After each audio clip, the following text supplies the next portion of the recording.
YSR Congress party జిల్లా అధ్యక్షులు మాజీ మంత్రి కాకాని గోవర్ధన్ రెడ్డి జిల్లా పార్టీ కార్యాలయంలో విలేకరుల సమావేశం నిర్వహించారు. ఈ సమావేశంలో తనదైన పంథాలో చంద్రబాబు, లోకేష్, సోమిరెడ్డిల అవినీతిపై వ్యంగ్యంగా విమర్శించడం జరిగింది. డిఎస్సి, నీట్ లో జరిగిన అవినీతి గురించి తెలిపారు. 2 సంవత్సరాలలో టీడీపీ విఫలమైందని, సోమిరెడ్డి నియోజకవర్గం సర్వేపల్లిలో ప్రజలు విమర్శలు చేసే పరిస్థితి ఏర్పడిందంటూ ఆయన విమర్శించారు. కనీసం ముఖం చూపించలేక, ముఖం చూపిస్తే కొంతమందిని చీకొట్టడంతో ఏం చేయాలో దిక్కుతోస్తున్నటువంటి స్థితిలో ఈరోజు పాపం కొట్టుమిట్టాడేటువంటి పరిస్థితి ఏర్పడింది. చంద్రబాబు, లోకేష్లు మాత్రం అమరావతిలో సచివాలయంలో కూర్చొని ప్రతిరోజు ఒక గ్రామానికి శాసనసభ్యుడు వెళ్ళాలి అని చెప్పి నిబంధన పెట్టారు. ఈ శాసనసభ్యులు చూస్తుంటే ఆ కాగితాలు ఎత్తుకొని ఓడకపోతే వాడు తలుపులు మూసేసే పరిస్థితి ఏర్పడింది.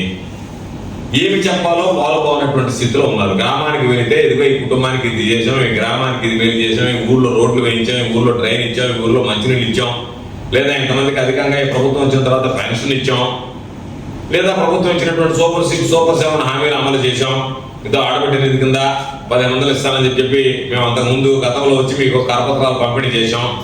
ఇదిగో ఈరోజు ఆడబిడ్డ నిధికి సంబంధించి 1500, 18,000 లెక్కన సంవత్సరానికి 2 సంవత్సరాల్లో 36,000 రూపాయలు మీ చేతుల్లో పెట్టాం కాబట్టి మరలా మాకు మీ ముఖం, మీ నవ్వు మొహం చూపించడానికి వచ్చాము, చూడడానికి వచ్చామని చెప్పో, లేదా నిరుద్యోగులు ఉంటే 3,000 రూపాయలు నిరుద్యోగులకు ఇస్తాము, సంవత్సరానికి 36,000 ఇచ్చాం కాబట్టి ఇదిగో మీ దగ్గరికి వచ్చి ఈ 36,000 రూపాయలు ఇచ్చామని చెప్పి చెప్పుకోవడానికి వచ్చాము. లేదు, తల్లికి వందనం అందరికి ఇస్తామన్నారు, దాదాపుగా 1 కోటి మందికి ఇచ్చేటువంటి పరిస్థితి లేదు, దాన్ని 80 లక్షలు అన్నారు. తీరా వచ్చేటప్పటికి దాన్ని మరలా కూడా ఒక 20 లక్షలకు తగ్గించి ఈరోజు ఏదో ఆరాపురాకి ఇస్తే కొంతమంది పాపాన్ని తీసుకొచ్చి చూపించారు. 10,200 పడింది మాకు, అది కూడా పడుతుందని చెప్పారు. ఒకరికైతే పాపం 9,500 పడింది. 9,500 పడుతుంది ఉన్నారు, ఇంకా అది పడలే. కాబట్టి అదేమని అడిగితే ఈ pre matric scholarships, post matric స్కాలర్షిప్లు పడలేదు, అవి గవర్నమెంట్ ఆఫ్ ఇండియా వస్తే ఆ తర్వాత పడతాయని చెప్పి కొంతమందికి 8,000 చిల్లర పడ్డాయి. రకరకాలుగా అంటే పడుతున్నాయి అని చెప్పి వచ్చింది తప్ప కొంతమందికి పడ్డాయి, కొంతమంది పడక ఇబ్బంది పడేటువంటి పరిస్థితి ఉంది. అన్నదాత సుఖీబాబు చూసుకొచ్చే 6 లక్షలు కోత పెట్టాడు. దానికి సంబంధించి ఒక సంవత్సరం ఎగ్గొట్టి ఈ రోజు మీరు తీసుకెళ్ళిస్తే వాడు అడుగుతున్నారు మిమ్మల్ని, ఏమయ్యా మీరు 2 సంవత్సరాలు ఇప్పుడు ఒక సంవత్సరం ఎగ్గొట్టి వాళ్ళు వచ్చారు కదా, 20,000 ఇస్తున్నారు కదా, 14,000 చేతిలో పెడుతున్నారు కదా, మాకు అర్హత ఉంటే మాకు ఇవ్వడం లేదేమని చెప్పి ప్రశ్నించేటువంటి పరిస్థితి ఏర్పడింది. గ్యాస్ సిలిండర్లు 3 సిలిండర్లు అన్నాడు, సిలిండర్లు మాట దేవుడు ఎరుగు, తర్వాత నగదు బదిలీ అన్నాడు, నగదు బదిలీ అనేటువంటి ఊసే లేకుండా పోయింది. ఉచిత బస్సు అన్నాడు, ఆ బస్సుకు సంబంధించినటువంటి దాంట్లో ఆడవాళ్ళకి మగవాళ్ళకి బట్టలు చిరిగిపోవడం తప్ప పాపం మరొక పరిస్థితి కనిపించేది లేదు. పాపం ఆ కండక్టర్లు, డ్రైవర్లు ఆపి మమ్మల్ని సంపండి, ఎందుకంతకన్నా మా మీద కక్ష కట్టిన ప్రభుత్వం అని చెప్పి లబో దిబో అని ఏడ్చాల్సినటువంటి పరిస్థితి ఏర్పడింది. బీసీఎస్సీలకైతే 50 సంవత్సరాలకి పెన్షన్ అని చెప్పి ఆర్భాటంగా ప్రకటించారు కాబట్టి వాళ్ళు అడుగుతున్నారు, ఏమయ్యా మాకు అసలు కొత్త పెన్షన్ లేదు, 50 సంవత్సరాలకి అసలు పెన్షన్ ఇస్తానన్నారు, దాని సంగతి అంతా తేల్చి చెప్పండి అని చెప్పి మాట్లాడేటువంటి పరిస్థితి ఏర్పడింది. వీటికి సమాధానం చెప్పలేక పాపం ఇంట్లో ఉన్న జగన్మోహన్ రెడ్డి గారి హయాంలో వారంటీ ఉద్యోగం చేసేవాడు ఉంటే, నాయన కొండనాలకు ముందేస్తే ఉన్ననాలకు కూడిపోయింది అన్నట్టుగా మాకు 5,000 రూపాయలు అంతకుముందు జగన్మోహన్ రెడ్డి గారు ఇస్తుంటే తమరు వచ్చి 10,000 రూపాయలు చేస్తారని చెప్పి ప్రకటించి ఈరోజు ఆ 5,000 రూపాయలు కూడా లేకుండా మోసం చేసావు కదా అని చెప్పి వాడు ప్రశ్నించేటువంటి పరిస్థితి. అందుకని ఏడ భుజాలు తట్టుకుంటూ, ఏడ సంక్రీలు గుద్దుకుంటూ ఈరోజు బ్రహ్మాండంగా జరుగుతుంది ఈ కార్యక్రమం అని చెప్పి ప్రకటించుకోవడం తప్ప క్షేత్రస్థాయిలో పట్టుమని 10 మంది ఎక్కడైనా సరే ప్రారంభం నుంచి చూస్తున్నాం ఈ కార్యక్రమానికి హాజరైనటువంటి పరిస్థితి లేదు. కాబట్టి ఈ ప్రభుత్వం మీద ఏమి నమ్మకం ఉంటుంది, ఈ ప్రభుత్వంలో ఏమి అభివృద్ధి జరిగింది, ఈ ప్రభుత్వంలో ఏమి సంక్షేమాన్ని మీరు ప్రజలకు అందించారనేటువంటి దాని మీద స్పష్టత లేకుండా ఈరోజు ఒక్కొక్కటి తీసుకోండి. ఉద్యోగుల సమస్యలు ఉంటే ఉద్యోగులు అంతకుముందు చాలా బాధపడ్డారు, వేదనలో ఉన్నారు, ఆవేదన చెందారు. ఈ రోజు ఉద్యోగులు తీవ్రమైనటువంటి కలత చెందుతున్నారు, ఆగ్రహావేశాలు గురవుతున్నారు. ఈ ప్రభుత్వం వచ్చిన తర్వాత అనేక రకాలైనటువంటి మాయ మాటలు చెప్పి మమ్మల్ని మోసం చేసింది, అన్ని వర్గాలను మోసం చేసినట్టు ఉద్యోగులను కూడా మీరు మోసం చేసినటువంటి పరిస్థితి. ఈరోజు మీరు చేసేటువంటి ఘనకార్యాలు ఏముంది? ఒక రైతులు మాకు గిట్టుబాటు ధర లేదు అని చెప్పి రోడ్డుకి అయ్యా మా నిరసన తెలియజేస్తామంటే పోలీసులను ఇళ్ల దగ్గరికి పంపించి మీరు ఇంట్లోంచి బయటకు వస్తే మీ మీద కేసులు పెడతామని రైతులు బెదిరించడం, లేదు బలవంతంగా ఎవరైనా వస్తే రైతుల మీద కేసులు నమోదు చేయడం. అంటే రైతుల మీద మీరు రైతులకు సంబంధించి ద్రోహం చేస్తూ, రైతులకు తీవ్రమైనటువంటి అన్యాయం చేస్తూ, రైతుల మీద కక్ష సాధింపులకు పాల్పడుతూ వాళ్ళ మీద కేసులు బనాయిస్తారా? రైతుల మీద కేసులు బనాయించినటువంటి ప్రభుత్వం ఏదన్నా ఉంది అంటే ఈ కూటమి ప్రభుత్వం తప్ప ఏ ప్రభుత్వం లేదు. జగన్మోహన్ రెడ్డి గారి హయాంలో ఏదో ఒక చిన్న ధర్నా చేసే సంఘం దగ్గర వాళ్ళ మీద అప్పుడు ఉన్నటువంటి ఎస్పీ ఆయన కేసు బుక్ చేస్తే వెంటనే అది సీఎం ఆఫీస్కి వెళ్ళిన సీఎం గారి నోటీసు రంగాల్ని ఆ రోజు సాయంకాలం కల్లా రైతుల మీద పెట్టినటువంటి కేసులు విత్డ్రా చేయించాం. వెంటనే స్పందించారు జగన్మోహన్ రెడ్డి గారు. రైతులు నిరసన తెలియజేస్తే దానికి సంబంధించినటువంటి ఆ సమస్యను మీరు పరిష్కరించాలి, కానీ ఆ సమస్యను పరిష్కరించకుండా వాళ్ళు జాతీయ రహదారి మీద కూర్చున్నారంటే దానికి కారణాలు కనుక్కోకుండా మీరు కేసులు ఎలా బుక్ చేస్తారు రైతుల మీద అని చెప్పి ఆ రోజు సాయంకాలానికే ఆ కేసులన్నీ పోలీసులు పెట్టినటువంటి కేసుల్ని ఎత్తివేయడం జరిగింది. కాబట్టి ఆ విధంగా జరిగినటువంటి పరిపాలనలో ఈరోజు మీరు ఎక్కడ కూడా ఏమీ లేకుండా అంతులేనటువంటి అవినీతి అక్రమాలు తప్ప మరొకటి లేదు. డిఎస్సీ గురించి మాట్లాడుతున్నాం.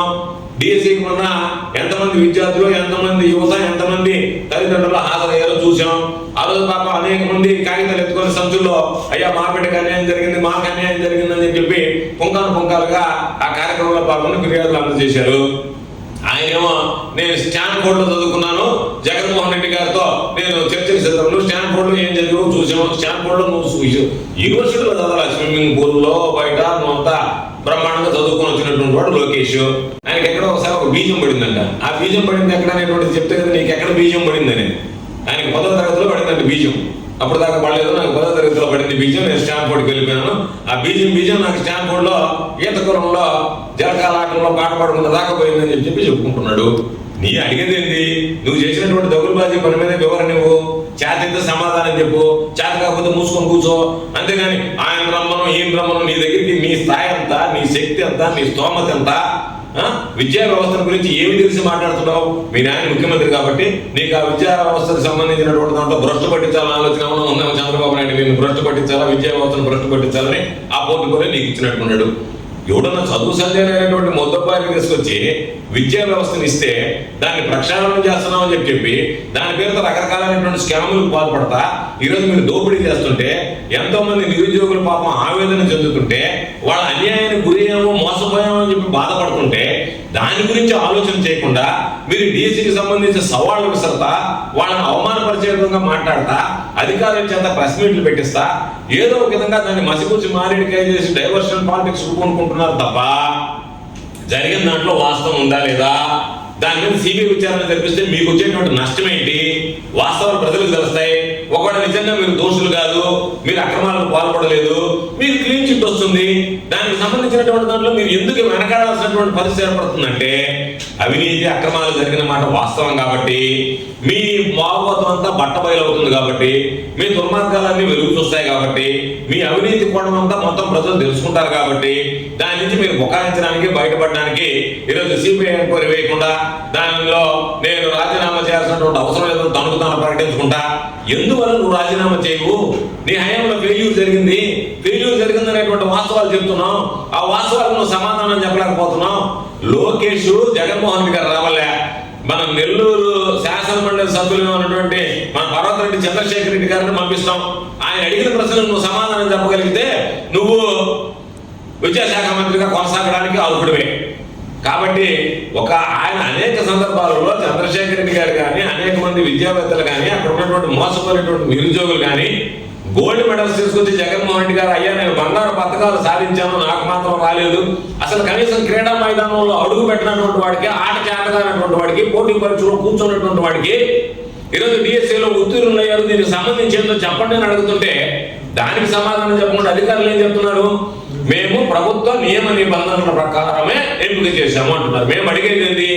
ఆ ప్రభుత్వం విధించినటువంటి నియమ నిబంధనలు ప్రశ్నిస్తున్నాం. మేము నిన్న ఎవరో ఒక ప్రెస్ మీట్ పెట్టి నెల్లూరులో ఆ తెలుగుదేశం పార్టీ జిల్లా అధ్యక్షుడు డిఎస్సీకి సంబంధించి మొత్తం ఆయన ఏదో మెగా డిఎస్సీ అంట, అదంట, ఇదంట, అంతకుముందు డిఎస్సీ లేదంట, వీళ్ళే డిఎస్సీని కనుక్కున్నట్టుగా ఏదో మాట్లాడారు. మేము మీకు స్పష్టంగా చెప్పేది ఏంటి? జరిగినటువంటి అవకతవకలో ప్రభుత్వం కొన్ని నిర్ణయాలు తీసుకున్నది. 2% స్పోర్ట్స్ కోటా 3% దేనికి పెంచారు? అక్కడ ఉన్నటువంటి 36 క్రీడలను అదనంగా మీరు ఎందుకు పెంచాల్సి వచ్చింది? 29 మంది 65 ఎందుకు చేర్చారు? 36 ఎందుకు మార్చారు? అదేవిధంగా AP state service and subordinate rules కు సంబంధించి మీరు అమెండ్ చేస్తూ పోటీ పరీక్షల్లో స్పోర్ట్స్ కోటా కింద సెలెక్ట్ అయినటువంటి వాళ్ళు పోటీ పరీక్షల్లో కూర్చోవలసినటువంటి అవసరం లేదనేటువంటి జీవో ఎందుకు తెచ్చారు? మరలా దాన్ని సవరిస్తూ జీవో ఎంఎస్ నెంబర్ 56 ఎవరు కూర్చున్న ఏది డిఎస్సి తంతంతా పూర్తయిన తర్వాత మీ అవినీతి అక్రమాలంతా మీరు పూర్తి చేసుకున్న తర్వాత పాల్పడిన తర్వాత మీరు మరలా జీవో ఎంఎస్ నెంబర్ 56 తీసుకొచ్చి ఎవరైనా సరే స్పోర్ట్స్ కోటాలైనా సరే మరలా మీరు కూర్చొని పరీక్ష రాయాల్సిందని చెప్పి మరలా ఎందుకు మన గతంలో ఇచ్చినటువంటి వాటిని మరలా మీరు వాటిని సవరిస్తూ వాటిని తొలగిస్తూ మరలా ఎందుకు ఒరిజినల్ వాటిని రెస్టోర్ చేశారు? వీటికి సమాధానాలు చెప్పండి అని అంటే వాటికి సమాధానాలు చెప్పేటువంటి ధైర్యం లేదు. సమాధానాలు చెప్పడానికి మీ దగ్గర ఎక్కడ కూడా వాటికి సంబంధించినటువంటి ఆన్సర్స్ లేవు. అందుకని మీరు ఏదో ఒక విధంగా వాళ్ళని వీళ్ళని మాట్లాడడం తప్ప అడుగుతున్నారు. డబ్బులు చేతులు మారాయి, సోషల్ మీడియాలో ఆ వీడియోలన్నీ వైరల్ అవుతున్నాయి, ఆడియోలన్నీ వైరల్ అవుతున్నాయి. వాటికి సంబంధించినటువంటి దాంట్లో విచారణ చేపట్టండి. ఎవరు దానికి బాధ్యత నిగ్గు చేర్చండి. ఎవరు డబ్బులు అడిగారు, ఎవరు డబ్బులు ఇస్తా ఉన్నారు, ఎవరు డబ్బులు ఇచ్చారు, ఎక్కడ చేతులు మారాయి అనేటువంటి దాని మీద విచారణ చేపట్టండి అంటే దాని గురించి మేము మాట్లాడేటువంటి పరిస్థితులు లేరు. కాబట్టి మేము లోకేష్ కి ఛాలెంజ్ విసురుతున్నాం. నువ్వు ఏదైనా సరే మేము అడిగినటువంటి ప్రశ్నలు బాహాటంగా బహిరంగంగా అడిగేటువంటి ప్రశ్నలు నువ్వు సమాధానం చెప్పు. ఎందువల్ల స్పోర్ట్స్ కోటా పెంచావు? ఎందువల్ల స్పోర్ట్స్ కోటాలో సీట్లు పెంచావు? ఎందువల్ల స్పోర్ట్స్ కోటా కింద 400 పైచీలు నువ్వు ఫిలప్ చేసావు? ఆ ఫిలప్ చేసినటువంటి విద్యార్థులు ప్రవేశ పరీక్ష లేకుండానే ఈరోజు అంటే ఏంటి? ప్రతిభ అవసరంలే, క్రీడా ప్రతిభ అవసరంలే, విద్యలో ప్రతిభ అవసరంలే, క్రీడలో ప్రతిభ అవసరంలే. కనీసం మైదానంలో ఆట ఆడడానికి చేత కానటువంటి వాడు, ఏ రోజు మైదానాన్ని చూడనటువంటి వాడు ఆ రోజు పరీక్ష రాయకుండానే ఏదో ఒక దొంగ సర్టిఫికేట్ తీసుకొచ్చి మీ దగ్గర పెడితే అది కరెక్ట్ అయిన సర్టిఫికేట్ అని చెప్పి మీరు వాళ్ళకు ఉద్యోగాలు ఇచ్చినటువంటి మాట వాస్తవము. సంతృప్తి వ్యక్తం చేశారని చెప్పి సిగ్గైనా ఉండదు మీకు మాట్లాడడానికి. దేనికి వ్యక్తం చేస్తారు? ఒక్కడికి కూడా ఏడుస్తారు మీలే, ఒక్కడికి ఇల్లు ఇవ్వలే, ఇల్లు కట్టుకున్నట్టుకు బిల్లు ఇవ్వలే, సాధారణంగా ఉన్నటువంటి ఇల్లు పూర్తి చేయలే, ఇల్లు కట్టకుండా ఎక్కడన్నా ఇళ్ళకి బిల్లు ఇవ్వకుండా ఒక్క ఇల్లు ఒక ఇంటికి పెట్టకుండా 97% సంతోషంగా ఉండాలని చెప్పడానికైనా మీకు సిగ్గుండబడలే. అంటే ఏమి పని చేయకపోతేనే మీ ప్రభుత్వం పట్ల సానుకూల వ్యవహారం ఉందంటే దాని అర్థం ఏంటంటే మేము ఏమీ చేయకపోయినా కూడా మాకు మాత్రం ఆ బ్రహ్మాండమైనటువంటి సాటిస్ఫాక్షన్ లెవెల్స్ పెరుగుతున్నాయని చెప్పుకునేటువంటి పరిస్థితి ఏర్పడింది. కాబట్టి ఇకనైనా కొన్ని తోక పత్రికలు మీకు సంబంధించినటువంటి పచ్చ మీడియాలో ఏదో మాట్లాడడం మానేసి వాస్తవాలు తెలుసుకోండి. ఆ వాస్తవాల ద్వారా ప్రజలకు మీరు ఇచ్చినటువంటి హామీలు నిలబెట్టుకునేటువంటి ప్రయత్నం చేయండి తప్ప ప్రజలకు ఇచ్చినటువంటి హామీలను నిలబెట్టుకోకుండా రకరకాలుగా రేపు మరలా మున్సిపల్ ఎన్నికలు, పంచాయతీ ఎన్నికలు జరుగుతున్నాయి కాబట్టి ఆ రోజు ప్రజలు మిమ్మల్ని తరుముకునేటువంటి పరిస్థితి ఉంది. కాబట్టి ఆ చివాట్లు ఏదో ఉంటాయి, ఈ లోపల దినేష్ రండి అన్నట్టుగా మీరు పంపిస్తున్నారు. ఇది సరైనటువంటి పద్ధతి కాదు. కాబట్టి ఇప్పటికైనా ఈ ప్రభుత్వం ప్రజల్లో వస్తున్నటువంటి స్పందన, ప్రజల్లో వస్తున్నటువంటి వ్యతిరేకతని గమనించి ఏదైతే మీరు ఎన్నికలకు ముందు ఇచ్చినటువంటి హామీలు ఉన్నాయో వాటన్నిటిని కూడా నిలబెట్టుకునేటువంటి విధంగా వ్యవహరించాలని వైఎస్ఆర్ కాంగ్రెస్ పార్టీ పక్షాన్ని మేము డిమాండ్ చేస్తాం. ఎందుకంటే నీ కుటుంబానికి ఇంత లబ్ధి జరిగిందా లేదా అని చెప్పి కాగితం చేతిలో పెట్టాం. అయ్యా జరిగిందన్నారు, ఇంకేదన్నా మాకేదన్నా కొన్ని ఇబ్బందులు ఉన్నాయంటే వాటిని పరిష్కరించే దిశగా ఆలోచన చేశాం. మీలాగా కాగితం ఎత్తుకొని పోయి ఆ కాగితం ఇస్తే సిగ్గైనా ఉండాలా? ఆ కాగితం మీరిచ్చి పక్కింటికి వచ్చినప్పుడు ఆమె చించి ఆ ఇంటి ముందు పారేస్తుంది. ఆ కాగితం ఏది మీరు ఇచ్చినటువంటి కరపత్రం. ఎవడైనా సిగ్గుపడేవారైతే కనీసం వరైనా ఏంది ఇంత అసహ్యంగా ఉందని చెప్పి మీరు పోయి చంద్రబాబుకి చెప్పాలి. అయ్యా కాగితం ఇస్తే చించేస్తున్నారు, మొహం చూస్తూ ఉమ్మేస్తున్నారు, మేము వెంట పోయామని చెప్పి. సార్ నీకేం సిగ్గులేదు అనుకో. నేను ఎన్ని సందర్భాలలో ఆ శిమలా హోటల్లో ఆ బిర్యానీ మీకు డబ్బులు కట్టుకుంటూ పోతే పట్టుకొని దాన్ని గొడ్డలకు తీసి ముంజుళ్ళు దించుకున్నాడు. నువ్వు నీదో బ్రతుకు, నువ్వు ఒకటి మాట్లాడుతున్నావు. ఈ జిల్లాలో నీ అంత పనికి మనోడు ఎవడన్నా ఉండడా? నీ గురించి మాట్లాడాలంటే ఒక పుస్తకం రాయాలి. నేను నీ జీవితకాలం రాయాలంటే ఎన్నిసార్లు చెప్పు దెబ్బలు తిన్నావు, ఎన్నిసార్లు చెప్పు దెబ్బలు తిన్నావు, శ్రీనివాస మహల్లో ఇవన్నీ అని చెప్పి. కాబట్టి నీ పని ఏదన్నా ఉంటే నువ్వు కానీ అంతే తప్ప దానికి సంబంధించినటువంటి దాంట్లో జనాలు మాట్లాడుతున్నారు. ఇప్పుడు పతివ్రత పాయసం వండితే తెల్లవారి దాకా చల్లారలేదు అన్నట్టుగా ఈ సోమిరెడ్డి చేటను మాట్లాడితే గొప్ప వాసన వారం రోజులు పోవటం లేదు ఓడల్లో అని చెప్పి మాట్లాడుకునేటువంటి పరిస్థితి ఏర్పడింది. కాబట్టి నేను చెప్పేది మీరు ఏదన్నా ఉంటే అడిగినటువంటి దాని మీద స్పష్టత సమాధానం చెప్పండి. అంతే తప్ప మీరు ఎదురుదాడి చేసేదో మాట్లాడతామంటే కైపు మాటలు మాట్లాడాలంటే కైపు దిగిపోద్ది అనేటువంటిది గుర్తుంచుకోండి. నోరు అదుపులో పెట్టుకుని ఒళ్ళు జాగ్రత్తగా పెట్టుకుని మాట్లాడితే బాగుంటుంది. మిమ్మల్ని చూసి ఎవరు భయపడేటువంటి వాళ్ళు లేరు. మిమ్మల్ని చూసి ఎవరైనా భయపడాలంటే పోలీసులు భయపడతారు. ఎందుకంటే ఆ వెంకటాచలం దగ్గర ఒక ఇసుక యాడ్ పెట్టి బయట ఎక్కడ నుంచి ఇసుక వస్తే పోలీసులు కేసులు బుక్ చేయాలంట. వెంకటాచలం యాడ్ అంటే సోమిరెడ్డి యాడ్లో ద్వారా ఇసుక. అటువంటి నీచమైనటువంటి బుద్ధులు, నీచమైనటువంటి చేష్టాలు, బజారు బతుకు బతికేటువంటి నీకు జగన్మోహన్ రెడ్డి గారి గురించో మమ్మల్ని గురించో మాట్లాడేటువంటి హక్కులు ఉంది. బజారు బతుకు బతికేటువంటి వాడు నువ్వు, మందు సొంపు పుట్టినటువంటి వాడు నువ్వు. నీదొక బ్రతుకు, నీదొక జన్మ, నువ్వు ఒక మనిషివే. కాబట్టి మనసులో దవడ దగ్గర పెట్టుకొని మాట్లాడి నోరు అదుపులో పెట్టుకొని మాట్లాడితే బాగుంటుంది తప్ప నువ్వేదో పెద్ద బలాఢ్యులాగా వీరులాగా సూర్యులాగా పెక్క మీద పలానా కండలేదు కాబట్టి సరిపోయింది, కానీ ఏదన్నా కండగానే నేను పట్టలేం కదా నాయన, అది లేదు కాబట్టి సరిపోయింది, నువ్వు తెగిపోయేవాడు కాబట్టి సరిపోతుంది, కానీ ఏదన్నా కొంచెం బలమైనటువంటి వాడు కానీ ఆపలేకపోయిన వాడు నెల్లూరు జిల్లా రాష్ట్రంలోన ఆయన కొట్టుకున్నట్టుగా మామూలుగా దారాసింగ్ కొట్టినట్టుగా నువ్వు ఆమెన జబ్బలు తెలిసి జబ్బలు తరస్తా వచ్చేవాడు జనం మీదకే, అది లేదు కాబట్టి సరిపోయింది. అందుకు మూసుకొని కూర్చుంటే మంచిది. శక్తికి తగ్గని మాటలు మాట్లాడగానే శక్తికి మించి మాట్లాడి ఒకటడికి 10 గడించుకునేటువంటి పరిస్థితి నీకు అవసరంలే. కాబట్టి నీకు బొత్తుకట్టాడు అందరికీ తెలిసినటువంటి విషయమే. సోమిరెడ్డి ఆ కైపు దిగిన దాకా తప్పదు నేను జాగ్రత్తగా ఉండకపోతే ఓడలో తిరిగేటప్పుడు. కాబట్టి వాళ్ళు దగ్గర పెట్టుకొని మాట్లాడు. అందుకే నేను చెప్పేది, మీరు బీఎస్సీలో జరిగినటువంటి దాని మీద మేము కార్యాచరణ కూడా తీసుకున్నాం. రాబోయేటువంటి రోజుల్లో రేపు జిల్లా కలెక్టర్ కార్యాలయానికి వెళ్తున్నాం. దానికి సంబంధించినటువంటి దానిలో జిల్లా కలెక్టర్ గారికి వినతి పత్రం ఇస్తున్నాం. జరిగినటువంటి అవకతవకల మీద సిబిఐ విచారణ జరిపించండి. దానితో పాటు ఈ రోజు ఏదైతే మీరు లోకేష్ రాజీనామా చేయాలని చెప్పి మేము అడుగుతున్నాం. ఆ ధర్మేంద్ర ప్రధాన అనేటువంటి వ్యక్తి రాజీనామా చేసేటు నైతిక విలువలు కట్టుబడి ఒక హెసిటేషన్ స్టార్ట్ అయిన తర్వాత ఈ రోజు నీకు రాష్ట్ర వ్యాప్తంగా ప్రతి దగ్గర కూడా నువ్వు దిగిపోవాలన్నా కూడా ఏమాత్రం సిగ్గు బిడియం లేకుండా నేను కొనసాగుతానని చెప్తే సరే, మీ కుటుంబానికి నైతిక విలువలు లేవు, నారా వారి కుటుంబానికి అనేటువంటిది లోకానికంతా తెలిసినటువంటి విషయం, కొత్తగా చెప్పాల్సినటువంటి పని లేదు. అందుకని ఈరోజు నాకు నైతిక విలువలు లేవు కాబట్టి నీకు నైతిక విలువలు లేవు కాబట్టి ఇంకొకటికి నైతిక విలువలు పాటించారు కాబట్టి దాన్ని అనుసరించమని అడుగుతున్నాం. మీకు నైతిక విలువలు ఉన్నాయని చెప్పి భావించడంలే. కేంద్రంలో మీ ఉన్నటువంటి ఎన్డీఏ ప్రభుత్వంలోనే ధర్మేంద్ర ప్రధాన్ నైతిక విలువలకి కట్టుబడి రాజీనామా చేశాడు కాబట్టి దాని మీద ఆయన మీద వచ్చినటువంటి వాటి మీద పిల్లలు విద్యార్థులు దాని మీద నిరసన వ్యక్తం చేస్తే ఆధారమైనా మీరు పయనించండి, వాళ్ళ చూసినా బుద్ధి తెచ్చుకోండి అని చెప్పి మనం మాట్లాడుతున్నాం. కాబట్టి ఇప్పటికైనా టీఎస్సీకి సంబంధించి వైఎస్ఆర్ కాంగ్రెస్ పార్టీ మన జరిగినటువంటి కార్యక్రమంలో భారీగా యువత, విద్యార్థుల తల్లిదండ్రులు, వైఎస్ఆర్ కాంగ్రెస్ పార్టీ శ్రేణులు అందరూ కూడా పాల్గొని చేయకూడదని చెప్పింది. రాష్ట్ర వ్యాప్తంగా కూడా డిఎస్సీలో అవకతవకలు జరిగాయని ప్రజలు విశ్వసిస్తున్నారు కాబట్టి భారీ స్పందన ఈరోజు ప్రజల్లో రావడం జరిగింది. వాళ్ళందరూ కూడా ఈ సందర్భంగా హృదయపూర్వకమైనటువంటి ధన్యవాదాలు తెలియజేస్తున్నాం. మొన్న నిరసన ర్యాలీని జయప్రదం చేసినందుకు. అదేవిధంగా రాబోయేటువంటి రోజుల్లో కూడా వైఎస్ఆర్ కాంగ్రెస్ పార్టీ ఖచ్చితంగా జిల్లా కలెక్టర్ గారిని రేపు కలిసి దీని మీద విచారణ చేయాల్సిందిగా కోరుతాం. ఎందుకంటే దానికి సంబంధించినటువంటి జిల్లాకు సంబంధించినటువంటి దాంట్లో జిల్లా అధికారి కలెక్టర్గా వ్యవహరించాల్సినటువంటిది ఏమీ లేకుండా అంతా అన్ని తానే కమిషనరేటే వ్యవహరించింది కాబట్టి వాటి అన్నిటికి సంబంధించి గతంలో ఉన్నటువంటి నియమ నిబంధనల ప్రకారం ఎందుకు నడుచుకోలేదు, దీనిలో జరిగినటువంటి వాటి మీద మీరైనా విచారణ చేసి జిల్లా వారీగా కలెక్టర్లు రిపోర్ట్ చేయండి అని చెప్పి చెప్పడానికి రేపు వెళ్ళి జిల్లా కలెక్టర్ గారిని కలుస్తున్నాం. ఆ తర్వాత దాని మీద సదస్సులు ఏర్పాటు చేస్తున్నాం. విద్యావేత్తలు, మేధావులు, దానికి సంబంధించినటువంటి ఎవరైతే టీచింగ్ కోచింగ్ ఇచ్చినటువంటి వాళ్ళు ఉన్నారో ఆ అధ్యాపకులు అందరినీ కూడా తీసుకొచ్చి వాళ్ళ చేత ఉన్నటువంటి దాంట్లో ఎక్కడెక్కడ లోపాలు జరిగాయి, ఏ విధంగా లోపాలు జరిగాయి అనేటువంటిది కూడా ఈ ప్రజలకి సమాజానికి తెలియజెప్పడానికి ఒకరోజు ఒక సదస్సు నిర్వహిస్తున్నాం. దాని తర్వాత రిలే ఆంధ్రప్రదేశ్లో నియోజకవర్గాల వారీగా ర్యాలీలు ఈ ప్రభుత్వం మీద ఒత్తిడి పెంచి ఒకవేళ మీకు నైతిక విలువలు లేకుండా ఈ ప్రభుత్వం ఈ ప్రజాస్వామ్య వ్యవస్థలో నిరసన తెలిపేటువంటి హక్కు ఉంది.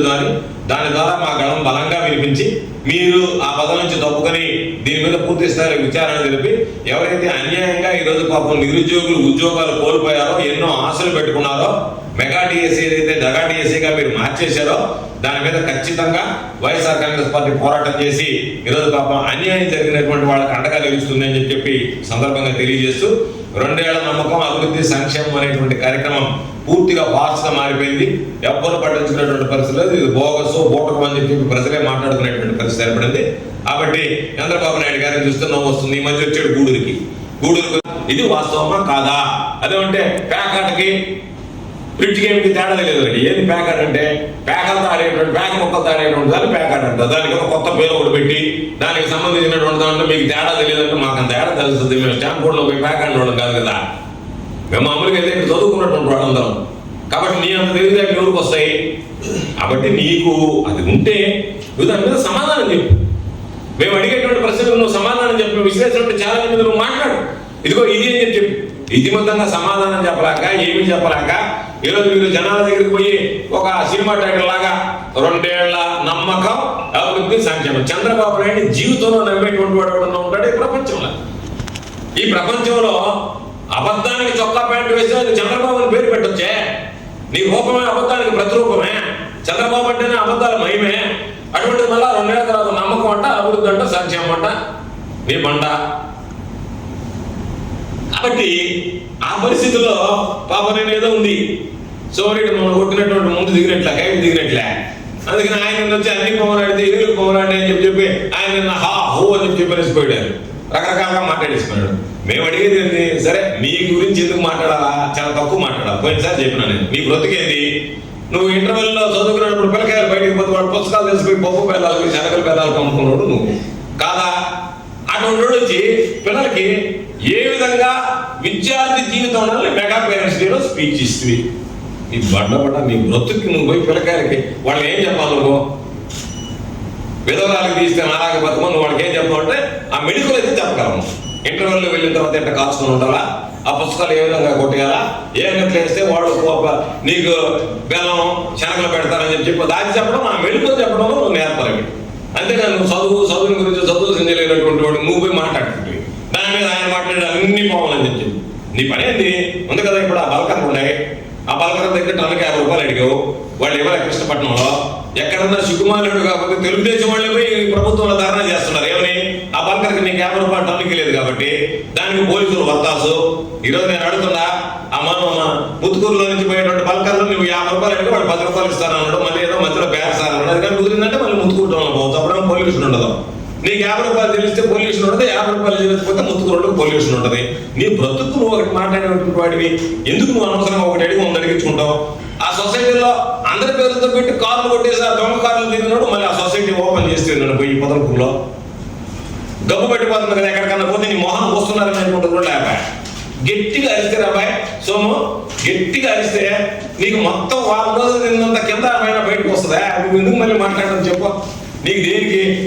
గట్టిగా అరిస్తే తట్టుకోలేవు కూడా, గట్టిగా మాట్లాడితే అందుకని చెప్పి ఆయన ఏదో చెప్తున్నాడు. కాబట్టి నోరు మూసుకొని అన్ని కూడా మూసుకొని ఒళ్ళు అదుపులో పెట్టుకుని జాగ్రత్తగా ఉంటే మంచిది తప్ప నీ ఆ కైపు మాటలు మాట్లాడితే కైపు దిగిపోద్ది అనేది గుర్తుంచుకో. నువ్వేదో పెద్ద విరుడులాగా మాట్లాడుతున్నావు. మనం ఎప్పుడో నేనేదో రామాయపట్నానికి మోటార్ బైక్ మీద పోయింది, ఆయన ఎక్కినటువంటి బుల్లెట్ నేను ఎక్కాలన్నాడు.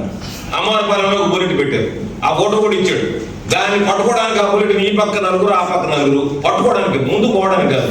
ఆ కూర్చుంటే ఏడాడికి పోతానని 10 మంది పట్టుకున్నారు. మేము నీ బొత్తు కట్టాడిది నువ్వు చూడు, ఆ ఫోటో చూడు, కదిలించుకున్నానే ఓ బుల్లెట్ మీద కూర్చుంటే ఆ బుల్లెట్ ఈ పక్క ఒక నలుగురు ఆ పక్క ఒక నలుగురు పట్టుకున్నారు, నేను ఒక 10 మంది పట్టుకున్నారు. ఇది ఆ బుల్లెట్ దెబ్బకి ఏడాగలుగుతాం అని చెప్పి ఆ సౌండ్కి పాని చెగిరేవాడు కాదు. అటువంటి పరిస్థితుల్లో ఉండేవాడు నువ్వు ఏదో మామూలుగా రకరకాలుగా నీ బ్రతికేంది. ఆ పొదలకూరులో రియల్ ఎస్టేట్ దగ్గర డబ్బులు తీసుకుంటుంది, వాడు 50 లక్షల రూపాయలు పెండింగ్ ఉంటే వాడి మీద కేసు పెట్టి రోడ్డు షీట్ తీరుస్తుంది. ఎవడన్నా నీ ముఖాన్ని వస్తారు నోట్లో అనేటువంటి సిగ్గేనే ఉండబడ. వాళ్ళ దగ్గర రియల్ ఎస్టేట్ వాళ్ళ దగ్గర డబ్బులు తీసుకుని ఉంటున్నారు కోటి. వాడు ఏదో పాపం లాస్ట్ ఇన్స్టాల్మెంట్ పెండింగ్ పెడితే ఆ లాస్ట్ ఇన్స్టాల్మెంట్ కూడా అంటే కూడా నేను ప్లాట్ ఇస్తాను అన్నాడంట. నాకు ప్లాట్ వద్దు, గోవర్ధన్ రెడ్డి తెలిస్తే మరి దాని మీద గందరగోళం చేస్తాడు, నాకు ఎవరు తెలియకుండా 3వ గంటకి క్యాష్ కొట్టండి అని చెప్పి ఆ క్యాష్ లేదని ఇప్పుడు వాళ్ళ మీద రౌడీ షీట్ తెప్పించి కేసు పెట్టాడు. ఇంతకన్నా బుద్ధి మాలినటువంటి వాడు ఎవడన్నా ఉంటాడా? నువ్వు కరపత్రాలు తీసుకోకపోతే ఏం చెప్తున్నారు, 10 మంది వస్తున్నారా? ఇంట్లో వాళ్ళు పాప వాడు ఏదైనా పేదవాడితో తలుపులు వేస్తున్నారు, బయటికి వెళ్ళా ఇంట్లో వాడు మామూలుగా ముష్టివాడు చెప్తాడు, చూడు చేయి కడగలేదు మళ్ళీ రాపమ్మని చెప్తుంటుంది. ఇంకా నువ్వు పాంప్లెట్ ఎత్తుకోకపోతే మళ్ళీ రమణ బిజీగా ఉండవుతుంటుంది.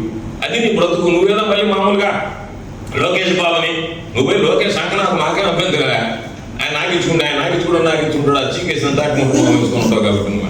సామాన్యులకు అందుబాటులో కార్పొరేట్ వైద్యం అందిస్తున్న ఎన్ఎల్ హాస్పిటల్స్ మేనేజింగ్ డైరెక్టర్ మరియు గుండె వైద్య నిపుణులు డాక్టర్ కులారి నాగేంద్ర ప్రసాద్, డైరెక్టర్ మెదడు మరియు నరముల వైద్య నిపుణులు డాక్టర్ లావణ్య కుంకాల ఆధ్వర్యంలో సామాన్యులకు అందుబాటులో కార్డియాక్ అండ్ న్యూరాలజీ సేవలు మరియు ఎమర్జెన్సీ అండ్ క్రిటికల్ సేవలు 24 గంటలు అందిస్తున్న ఎన్ఎల్ హాస్పిటల్స్ పీవీఆర్ కళ్యాణ మండపం ఎదురుగా మాగుంట లేఅవుట్ నెల్లూరు. సంప్రదించవలసిన నెంబర్లు 9966801108, 0961232888.